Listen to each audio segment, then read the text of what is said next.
My parents took my son's Disneyland tickets and gave them to my sister's kids. Your boy is too sensitive for crowds anyway. My son cried in the car the whole way home. When my sister's kids handed the tickets to the gate staff, the woman scanned them, looked up, and said, "These were reported stolen this morning. I need to call security." I knew something was wrong the second the gate attendant stopped smiling. My sister's twins were already halfway through the Disneyland turnstiles, clutching the red envelopes my parents had handed them that morning like they'd won some game. My son, Eli, stood beside me in the Anaheim heat with his little backpack on, fingers hooked through the straps, trying not to look confused. The woman scanned the first ticket, then the second. Her screen flashed. She looked up at the kids, then at the tickets again. "I'm sorry," she said, voice suddenly flat. "These were reported stolen this morning. I need to call security." Everything around us kept moving. Families pushing strollers, kids wearing mouse ears, music from somewhere near the entrance, my sister Dana going pale so fast it almost looked gray. My mother's mouth opening and closing without sound. My father stepping forward with that offended posture he used whenever reality stopped cooperating with him. And my son just looked at me, not crying yet, not even speaking, just looking at me like he was trying to understand how once again he had ended up standing outside while everyone else got to go in. My throat got tight so fast it hurt because this hadn't started at the gate. It had started 3 hours earlier in the hotel breakfast area when my mother slid Disneyland tickets across the table to Dana's kids and said, bright as anything, "Here we go." Perfect age for the magic. Eli had smiled then. He was 11, quiet, and still young enough to believe adults sometimes forgot things by accident. He waited. I waited, too. My father buttered his toast. Dana helped her kids zip their hoodies. My mother sipped Afi and never once looked at my son. Finally, Eli asked softly, "Grandma, where's mine?" My mother didn't even flinch. She just said, "Your boy is too sensitive for crowds anyway." Your boy, not Eli. Not her grandson's name, just your boy. Like he was some extra item I'd brought by mistake. Dana gave a little shrug into her orange juice and added, "Honestly, he'd probably melt down by lunch." That was a lie, a lazy one. Eli was sensitive, yes, he hated loud fireworks, and too much noise all at once. He wore headphones at school assemblies. He liked maps, trains, and drawing buildings in neat little pencil lines. He was polite to a fault. He thanked waiters. He held doors open. He always remembered birthdays. He was not a problem. He just made them uncomfortable because he didn't act like Dana's boys who were loud and reckless and treated every room like a wrestling mat. I remember my hand tightening around my coffee cup. I remember thinking, not here, not now. Because if I let myself react right then in front of him, it would become another family scene where I was called dramatic and ungrateful. And I was tired. So tired. I'm Marissa. I was 38 then, living in Phoenix, working as an operations manager for a dental supply company. Divorced for 6 years, 1 child, 1 mortgage, 1 life built out of spreadsheets, second chances, and saying yes too often to people who never said thank you. My parents lived in Nevada. Dana lived 20 minutes from them with her husband and twin boys. Since my divorce, I had become what my family likes to call the reliable one. That meant I paid for things. Not once in a while, constantly. I covered my parents' property tax bill the year my father messed up the timing. I paid for the new refrigerator when theirs died. I set up automatic weekly transfers for my mother after she cried on the phone about prescriptions and groceries. $250 every Friday. So small, they said, compared to what I earned. So helpful. So temporary. Temporary turned into 3 years. When Dana's husband was between jobs, I paid for their boys' school clothes one August because the twins had grown like weeds. When my parents wanted everyone together for Christmas in a rental cabin, I paid the deposit. When my father decided the family needed one proper vacation before the kids got too old, I paid for the suite upgrade and half the airfare. Every time the same script. You're better with money. You know how to make things work. We'll get you back. They never got me back. And every single time I told myself it was fine, I also watched them do the little things to Eli. At Thanksgiving, they bought each grandchild a personalized ornament. Eli got a plain candy cane with no name. At Dana's barbecue, The twins got matching baseball jerseys. Eli was told he could keep score. At my mother's birthday dinner, she framed school photos of all the grandkids for the hallway wall. Eli's school picture was missing. She said she must have misplaced it. I knew what all of that meant. I just kept pretending it meant less than it did because once you say something out loud, you can't go back to calling it a misunderstanding. And that morning at the hotel with Disneyland 10 minutes away and my son sitting there while everyone discussed him like he wasn't in the room, the pattern finally stood up in full daylight. I said, "We're not doing this." My father gave me that tired look he used when he wanted to imply I was embarrassing myself. "Marissa, don't start," he said. Dana leaned back in her chair. "He doesn't even like rides." Eli looked down at his hands. That did it. Not the words, not even my mother's face. His hands small, still folded together in his lap so he wouldn't have to show anyone they were shaking. I should have pushed back then. I should have taken him and left before the shuttle even arrived. But there's a special kind of stupidity that comes from hoping people will correct themselves if given one more chance. So, I stood up, took Eli with me, and said we'd meet them downstairs. In the elevator, he asked, "Did I do something wrong?" I swallowed so hard it felt like glass. "No, baby." He nodded like he wanted to believe me. "Okay." That one word nearly broke me. Back in our room, he sat on the edge of the bed while I looked at my phone. There in my banking app was the account I had been pretending not to resent. The shared emergency account my mother and I still both had access to because I'd opened it 2 years earlier after one of her many money panics. It was supposed to be for bills, repairs, medication, real emergencies. Only I was the one filling it. By that morning, it held a little over $9,400. Part of it was earmarked for a new roof deposit on my parents' house. Part of it was simply cushion money because my father liked knowing it was there, and because I had set up the account, I could move every dollar out of it in under 2 minutes. I stared at the screen. This was the moment. Not a speech, not a threat, not a family argument in a parking lot, just a clean decision. I asked Eli, "Do you want to go home?" He blinked. "Are we not going?" "No." He looked toward the window, toward the park we could almost see from the hotel. Then he did something that made my heart ache more than if he'd cried. He said very carefully, "That's okay." Like he was trying to make it easier for me. I sat beside him and put my hand over his. "It's not okay," I said. "And none of this is because of you." Then I opened the banking app. I transferred every cent from the shared account into my personal savings. I removed my mother's linked debit card. I disabled overdraft coverage tied to my checking. Then I canceled the Friday auto transfer. $250 weekly off. A screen popped up asking if I was sure. I hit confirm.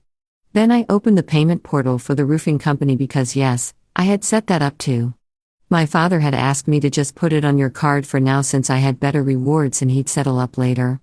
The deposit hadn't processed yet. I canceled the authorization. Another confirmation, another quiet click. That was it. No yelling, no shaking voicemail, no last warning, just screens changing from active to canceled while my son sat beside me in dinosaur socks and tried to act brave. I texted my mother, "We're not going to the park. We're heading home." Then another, "Do not use those tickets." And finally, "You are off my accounts. I won't fund a family my son isn't part of." She replied almost instantly, "Don't be ridiculous." Then those tickets were already distributed. Then, "You always do this when you feel emotional." I didn't answer.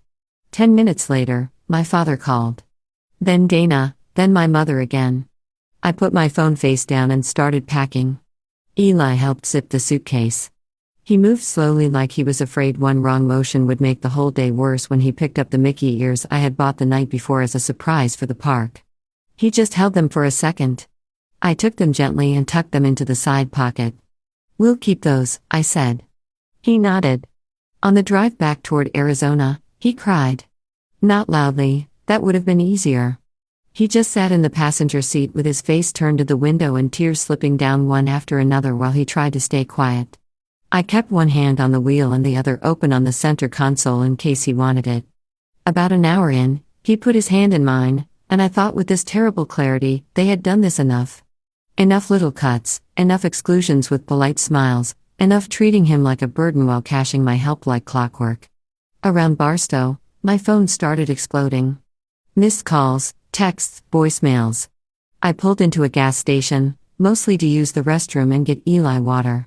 When I came back out, there were 23 new notifications. Dana, are you insane? Mom, call me immediately. Dad, you had no right, Dana again. You reported the tickets. I stared at that one. Then I realized the tickets. Of course, I had not reported them, but the tickets had originally been purchased through my Disney account months earlier when my mother announced this trip and asked me to book everything together since you're better online. I had assigned one ticket in Eli's name, one in mine, 4 in generic guest slots because my father didn't want to fuss with details yet. When my mother decided on her own to give Eli's ticket to one of the twins and use mine for Dana's husband's brother, who had come along last minute, the names and issue flags no longer matched the account records. Somewhere between the reassignment attempt and the mobile updates, Disney's system had flagged the altered set. I understood it the second I saw Dana's text at the gate. They had tried to use tickets that no longer lined up with the original linked party. And because I had already called customer support from the gas station to ask that our unused tickets remain inactive and that no one else be permitted to use Eli's or mine, the note on the account had escalated the mismatch. I hadn't done it to get them dragged by security. I had done it because I wasn't going to let them take what belonged to my child and hand it to someone else like it was normal. My phone rang again. This time I answered. Dana came in screaming. How dare you do this to my kids? I stood beside pump number 6. The desert wind hot and dry against my face. How dare I? They're crying, Marissa. Security had to question us at the gate. My son cried in the car for an hour because your mother told him he wasn't worth a ticket. That is not what happened. It is exactly what happened. I heard her breathing go sharp. Then my mother got on the line. She must have been standing right there. You embarrassed his family in public. I looked through the windshield at Eli, sitting quietly with his water bottle in both hands. No, I said, you embarrassed yourselves. My father's voice boomed in from somewhere near the receiver. You've gone too far over a child who can't handle crowds. Something in me went cold. His name is Eli, I said. And you are done using my money to exclude him. Silence. Then my mother, smaller now, calculating. You moved the account. Yes. You canceled the roof deposit. Yes. There was a pause long enough for me to picture her doing the math. Then she said the one thing I knew she would. After everything we've done for you. I almost laughed, not because it was funny, because it was always the same line no matter what the facts were. I said, I'm not your backup bank. And I hung up. That should have been enough. It wasn't. By the time Eli and I got home, there were 42 missed calls and 2 long voicemails from my mother, both crying without ever once saying she was sorry. Dana sent photos of the twins looking upset in the parking structure, as if I was supposed to feel guilty for children being disappointed by their mother's behavior. My father left exactly one voicemail. You'll put that money back. This tantrum ends tonight. Tantrum. As if I hadn't calmly funded half their life while they practiced overlooking my son. That evening, my cousin April called, not to lecture me, to tell me what happened after I left. Apparently, security did come over. The gate attendant had held the tickets and asked questions. Dana kept insisting they were theirs. My mother said there had to be some account mistake. One of the twins admitted Grandma gave them the tickets at breakfast because Aunt Marissa's kid doesn't like crowds. April said the security officer's face changed right then. Not dramatic, just blank. Professional blank. And somehow that was worse because it turned the whole thing from family squabbling into what it really was. Adults taking a child's ticket and trying to use it anyway. April lowered her voice and said, I'm glad you left. I sat at my kitchen table while Eli colored silently in the next room. I should have left sooner, I said. Yes, she answered. But you left. That mattered. The next morning, my parents showed up. No warning, no invitation. My mother knocked once and then opened the storm door like she still had the right. I stepped onto the porch before she could come farther. My father stood behind her in a golf shirt, jaw tight.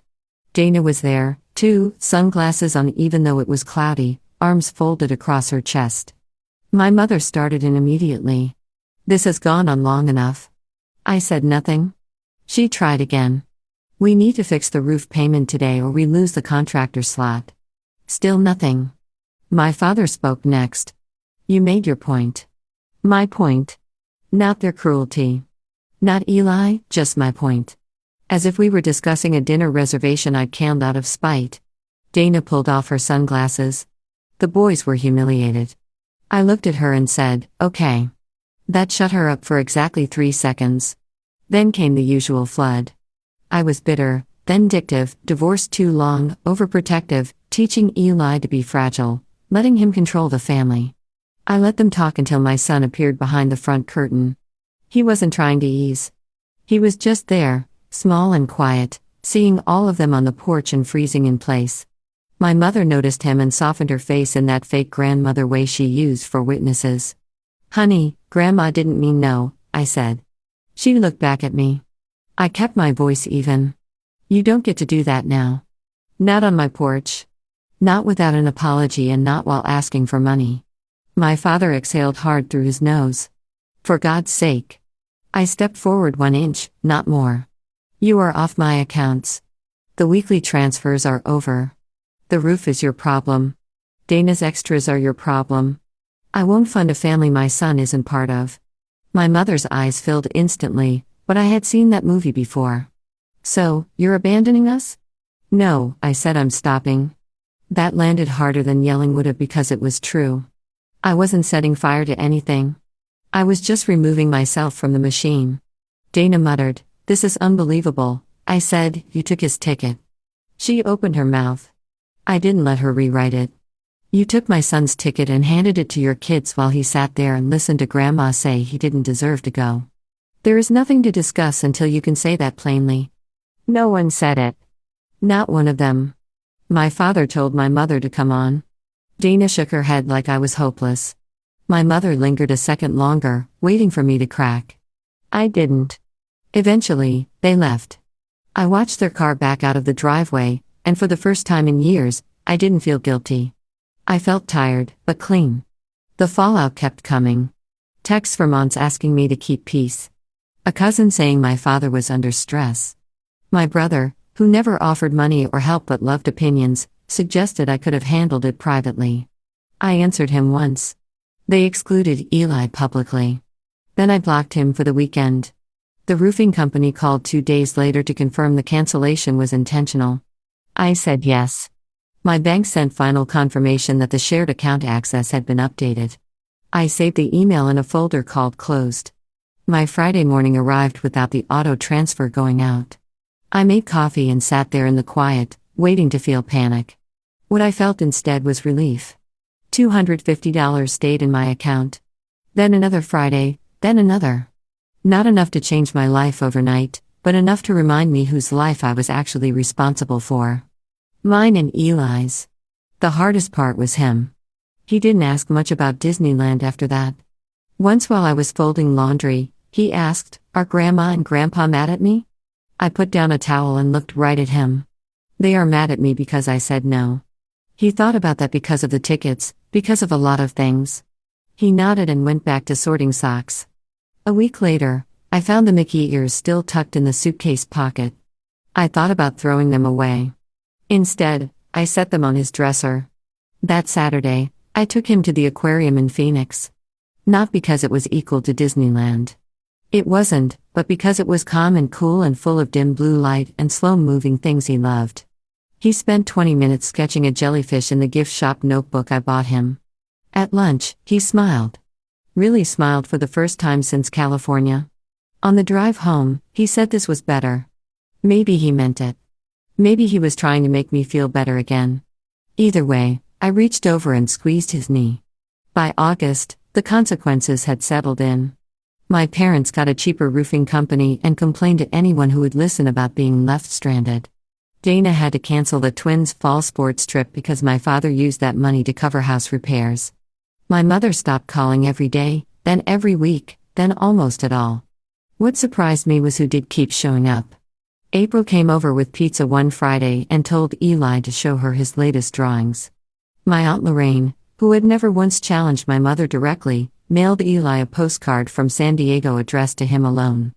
Even my father's sister called to say very quietly, "I wish I'd said something years ago." That sentence stayed with me because that was the whole thing really, years ago. It was never one ticket, never one breakfast table, never one cruel sentence about crowds. It was years of them deciding my child could stand slightly outside the circle as long as my money stayed in the middle of it. The quiet closure came in December. Not at their house, at mine. I put a small tree in the corner of the living room and let Eli decorate it however he wanted, which meant too many paper stars and a train ornament on the top branch because he said angels were overrated. We made cocoa. We left the music low. No one had to perform. I set 6 chairs around the dining table. Only 4 were used. Mine, Eli's, April's, Aunt Lorraine's. The other 2 stayed empty all evening. Not as a threat, not as theater, just truth. There had been places for my parents. They did not come. Eli didn't ask about them. After dinner, he handed me a folded piece of cardstock. On the front, he had drawn our house with yellow windows and a crooked little tree in the yard. Inside, in his careful handwriting, he wrote, "This feels like family." I kept that card. Still have it tucked in the same drawer where I keep the bank confirmation from the day I closed everything down. Because they belong together. One is proof of the boundary. The other is proof of why it had to happen. What I learned from all of it was simple, and I wish I had learned it sooner. People who use your kindness will call your boundary cruelty. People who benefit from your silence will call your voice disrespect. And people who can watch a child be humiliated and still ask for your money were never confused. They were comfortable. I wasn't looking for revenge. I was looking for the moment my son would stop wondering if he had done something wrong. That moment didn't come at Disneyland. It came later at our own table under our own cheap lights with empty chairs near the wall and his drawing in my hands. That was the first holiday I understood something clearly. Peace is expensive when you keep buying it for the wrong people. But once you stop paying for their version of family, you finally have enough left to build your own.